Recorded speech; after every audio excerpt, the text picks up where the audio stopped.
Angry Guy here, and today we're discussing why men are choosing not to work and women are freaking out over it.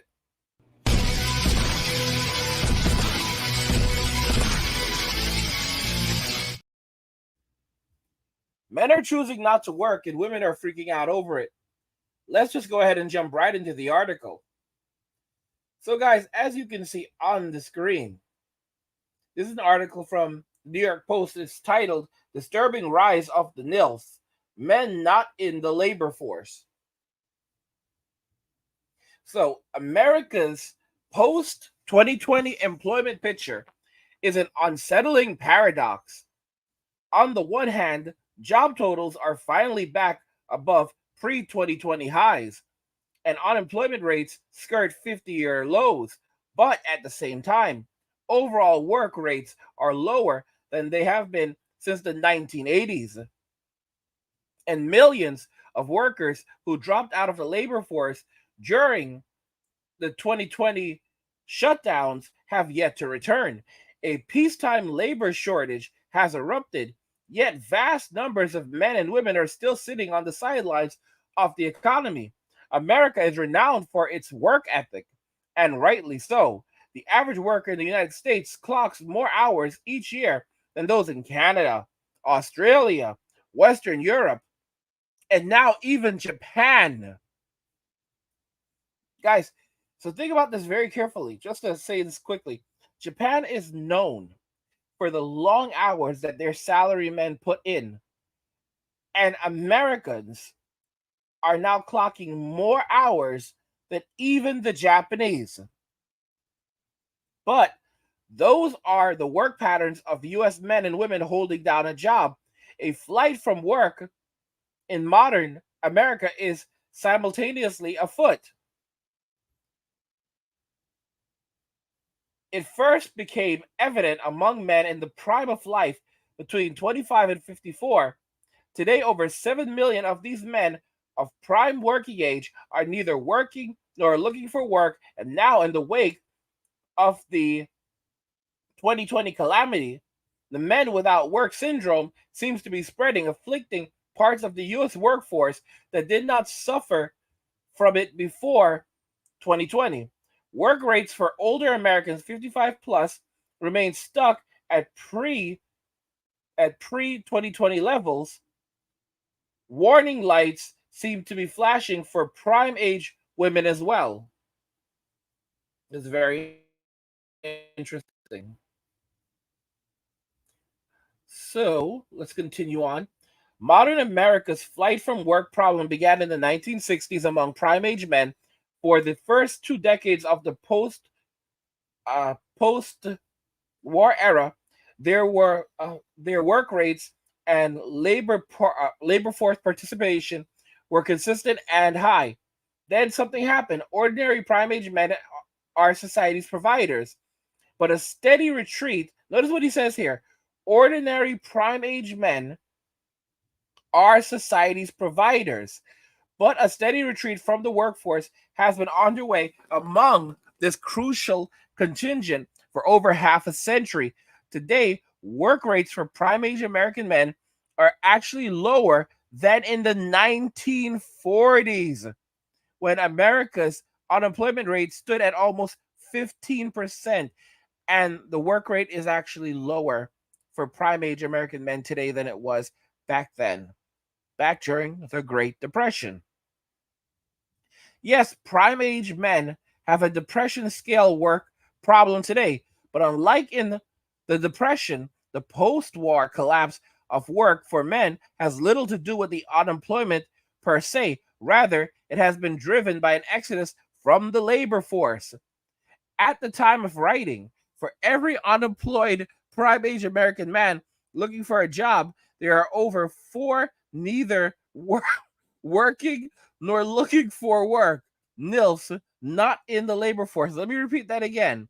At the time of this article, when this article was written, for every unemployed prime age American man looking for work, so for every prime age unemployed man that was looking for work, there were over four men neither working nor looking for work. Oh my gosh. Oh my goodness gracious. Okay, men have just walked away. For 2 generations, the flight from work has exhibited uncanny regularity. 6 years ago, when my book Men Without Work first appeared, I showed the rising prime age male NILF rates traced out a near constant pattern from 1965 through 2015, practically a straight line steadily heading upwards, all but unaffected by business cycles or other notable events. Today, unaccountably, it remains on almost exactly the same trajectory as in 2016, 6 world shaking years, and 1 global impact later. At present, the prime age male NILF rate is at 3.5 times its 1965 level. Received wisdom in academic and policy circles sees declining male workforce participation as a matter of economic and structural change, reduced demand for less skilled work, technological innovation and disruption, globalization and the like. True to an extent, but that demand focused storyline is critically incomplete. Those conventional explanations can't account for some of the most basic characteristics of the post war male flight from work, not least its relentless, near invariant nature. Further, given today's unprecedented peacetime labor shortage, variations on the no work to be had argument are no longer tenable. Major sectors of the economy are now wide open to applicants without any great skills, apart from the skills of showing up to work regularly, on time, and substance free. In the post lockdown recovery, job openings soared. Since Labor Day 2021, unfilled non farm positions have averaged over 11 million a month. For every unemployed man and woman in the United States today, there are nearly 2 open jobs. Very interesting. The current labor shortage affects every sector of the economy and every region of the country. Why this extraordinary imbalance between the demand for work and the supply of it in a market economy? Aren't markets supposed to seek equilibrium? Yes, but markets solve economic problems. They do not curb social pathologies. Record high job vacancies coexist with depression level work rates for men because a vast pool of unworking prime age men and increasingly also others apparently cannot be lured back to the workforce no matter how tight labor market conditions get, no matter how much bargaining power workers possess from labor scarcity, as they currently do under the so called Great Resignation. This is actually very, very serious. Let's continue on.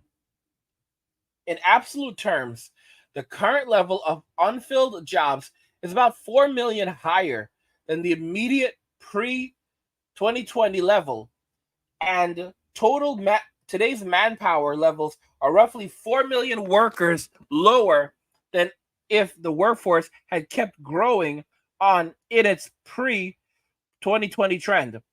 America's post 2020 worker shortfall, in other words, closely mirrors the new post 2020 workplace gap in missing manpower that employers want but simply cannot find. It is almost as if the old lump of labor fallacy found a real world proof of its existence. We cannot understand post 2020 labor market anomalies if we focus only on the 2020 itself.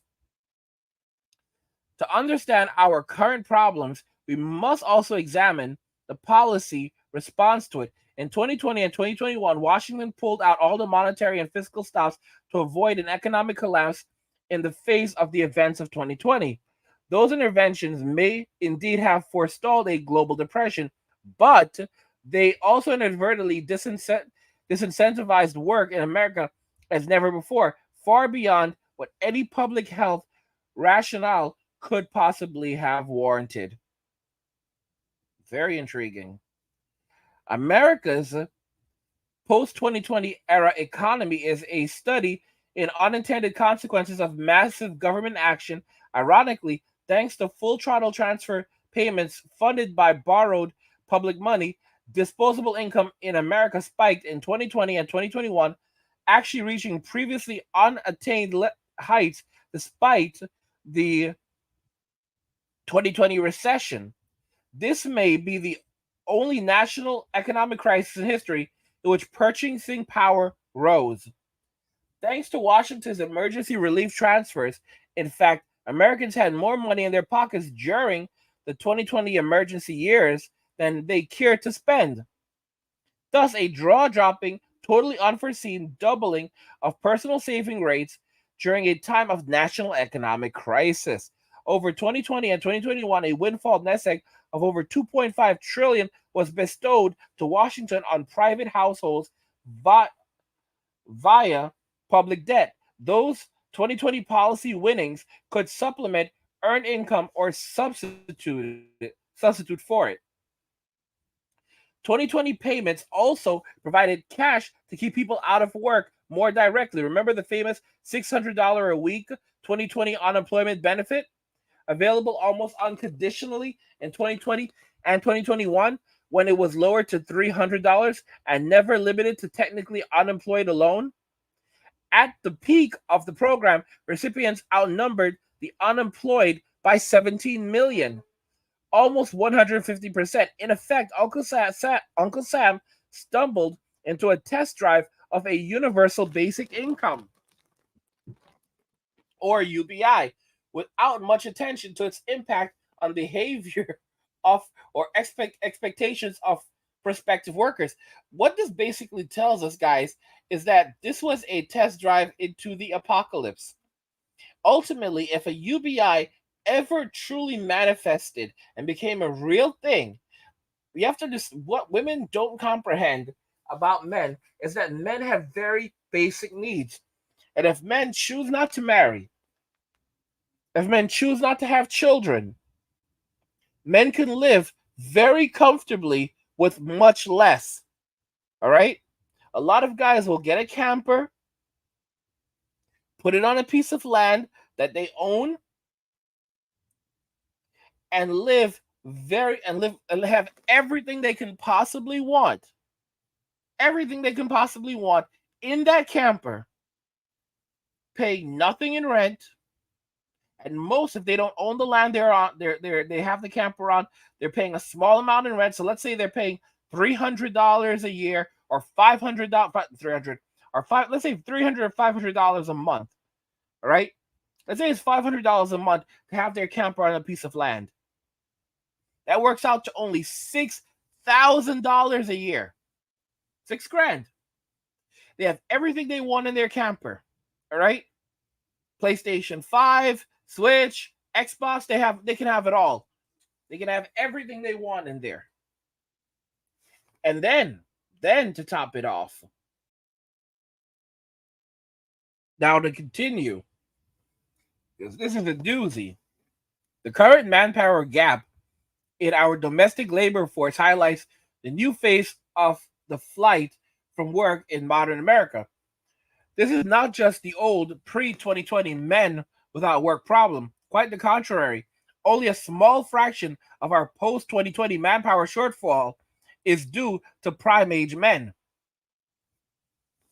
Half or more of the gap is due to men and women 55 and older, perhaps especially those over 65.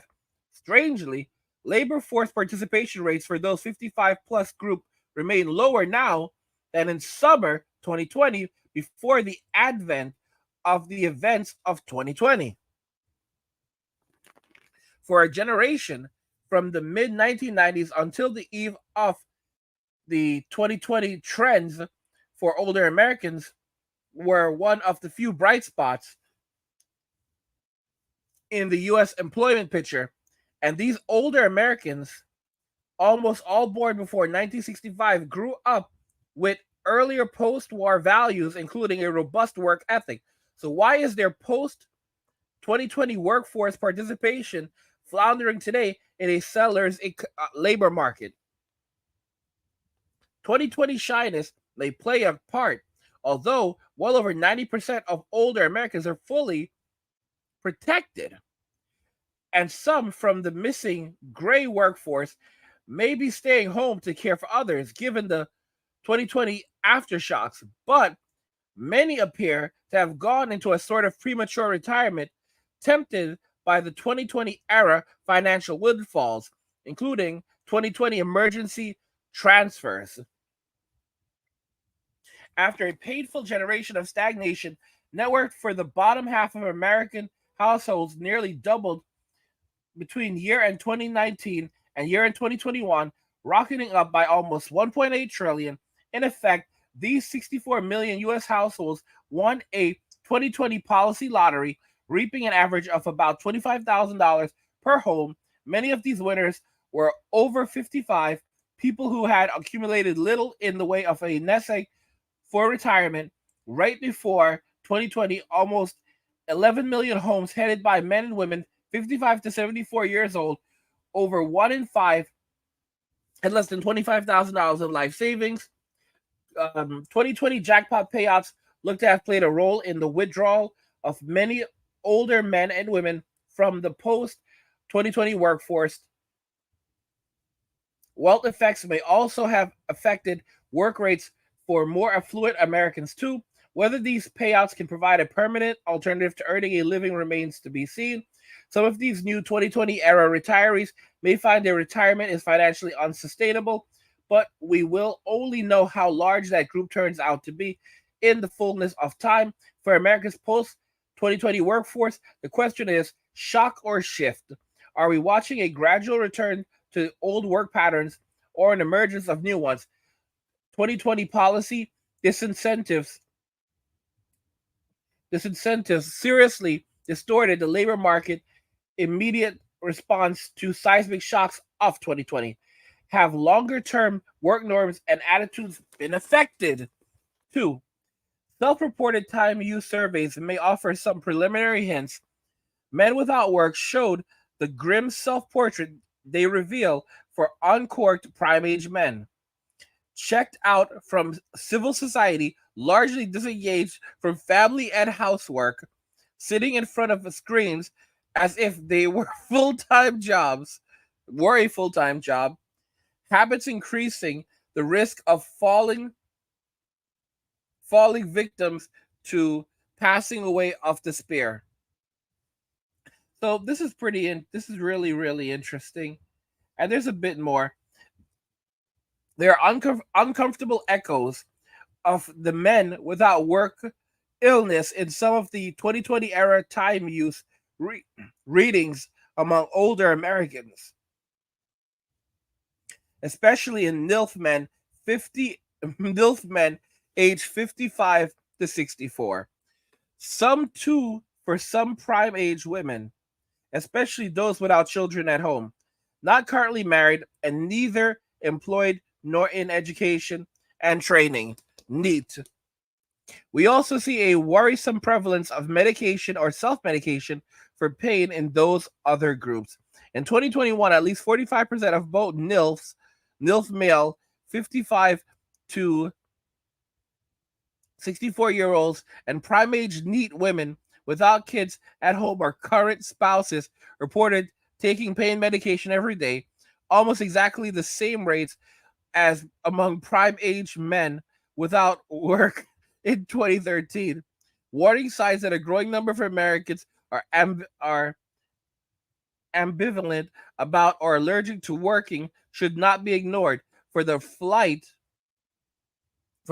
from work is much more than just an economic problem. Success through work, no matter one station, is a key to self-esteem, independence, and belonging. A can-do pro-work ethos has served our nation well. America's future will depend in no small part on how and whether our people choose to work, and that question will only grow in importance as our society ages. Now, here's the thing regarding all of this. As men are now withdrawing from society, say you can keep your job, all right? As I said earlier, guys will go and get a camper. They will put a camper in a piece of land. If they can own the land, they will own the land. They will have everything that they need in there. They will insulate it, and they will live well and comfortably. They will eat what they want, but they will grill, they will enjoy themselves, and that's it. As men are choosing now to not marry, not have children, walk away from society, dating, relationships, this is the result. The result is men who are now focusing on themselves and basically saying that we're going to live lives of ease and comfort, because men don't need a lot to survive. Men don't need to buy new clothing constantly to be happy. Men don't need an influx of new things. Once a guy has his setup, all right, big screen TV, video games, laptops, gaming computer, whatever,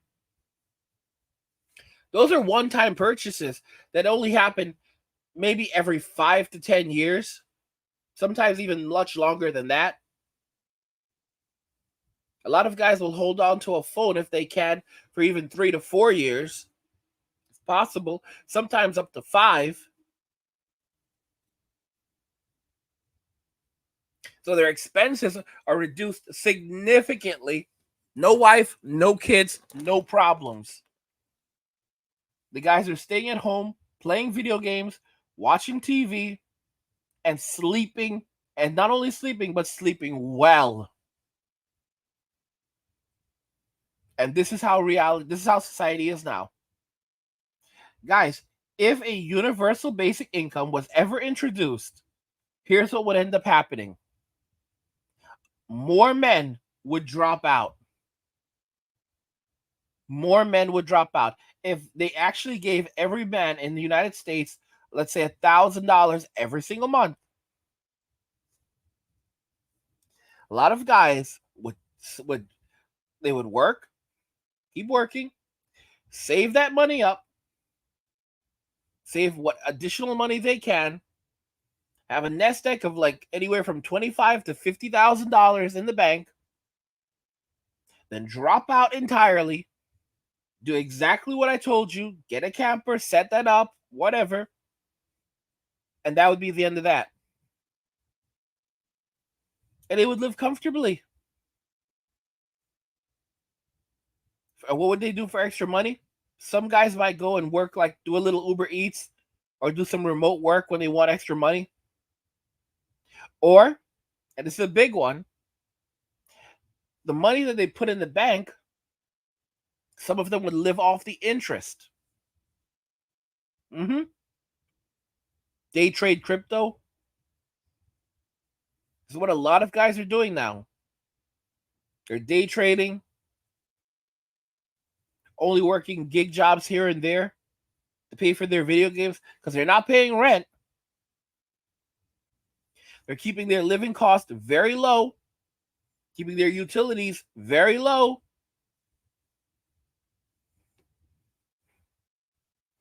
They have a grill. Whatever they want to eat, they toss some steaks on the grill. Whatever they like. Grill it up, eat it up. They're good.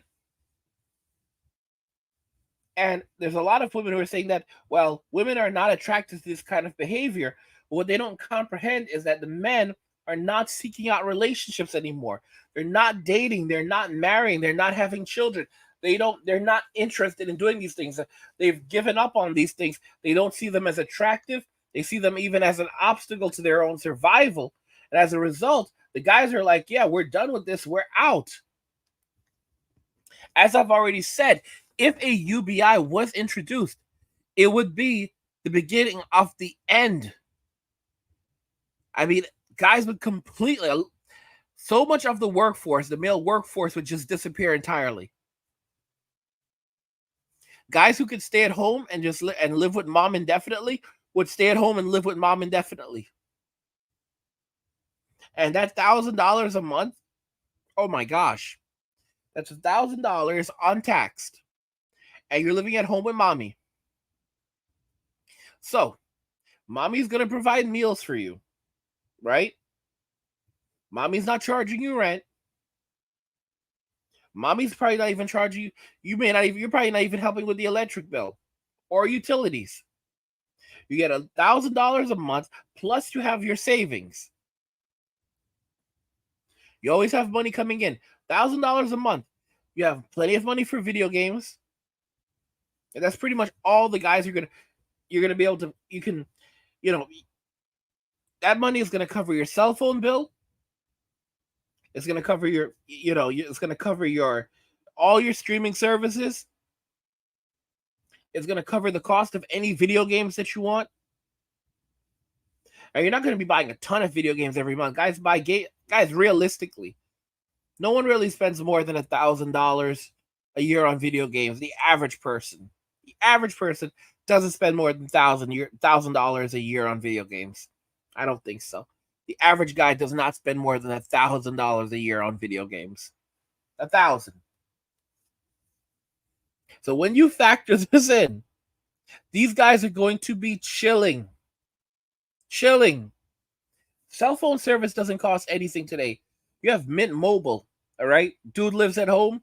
Mint Mobile it up, 2 gigabytes for 15. Is it 2 gigabytes?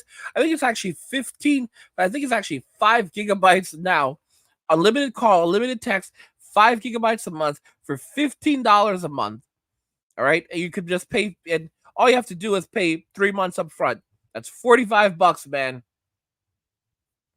And if you want unlimited, it's $30 a month, I believe. Mint Mobile, running on the T-Mobile network. I'm just giving you guys a good example. And these guys are living at home. They're not leaving the house much. So they have Wi-Fi.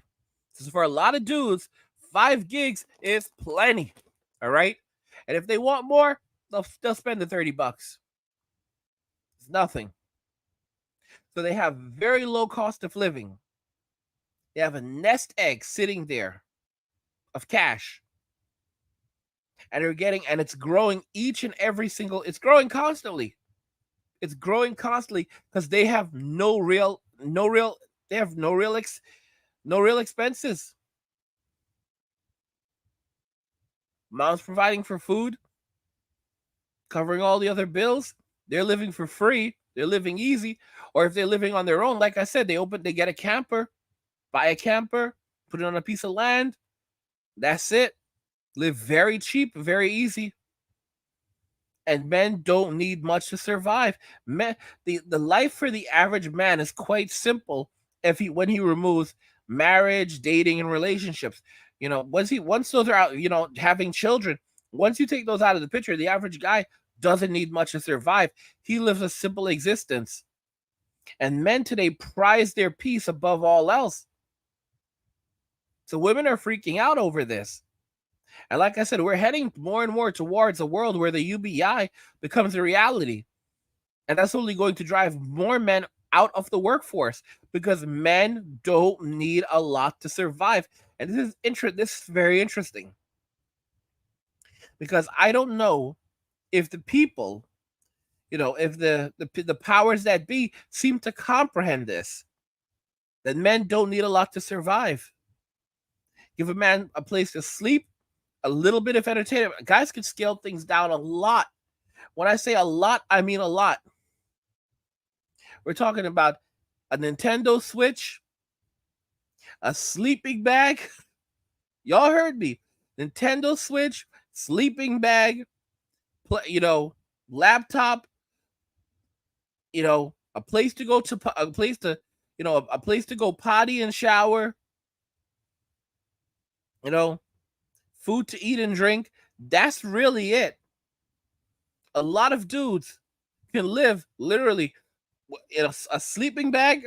I'm being completely honest. A lot of dudes, some of y'all listening right now, and that's the life you are living. All right.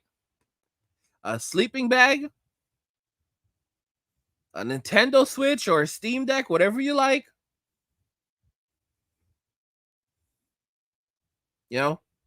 Place to sleep, place to go, place to shower, go potty, food to eat. That's it. Eat and drink. Guys don't need more than that. Forget about the furniture. Guys don't need more than that. The average guy does not need more than that. Very, very comfortable. All right. Nintendo Switch, laptop, and the Switch 2 is coming out. It's going to be real powerful. It's going to be able to run a lot of those PlayStation 4 and PlayStation 5 games on it. So a lot of dudes are going to do that. And what you can't run on the PlayStation, what you can't run there, a lot of people are just going to have a Steam Deck for that. Right? Steam Deck, gaming laptop. Guy has everything he needs. His Nintendo Switch 2, his Steam Deck, and his gaming laptop. Everything he needs. That covers roughly 85 to 90%, 95% of things for guys. That's about it. He has all his entertainment. Wants to watch something, watches it on his laptop. Wants to play games, laptop, or one of his handhelds. That's it. Doesn't need a lot to survive. Doesn't need a lot to survive. Bottled water, meat and potatoes. That's really it.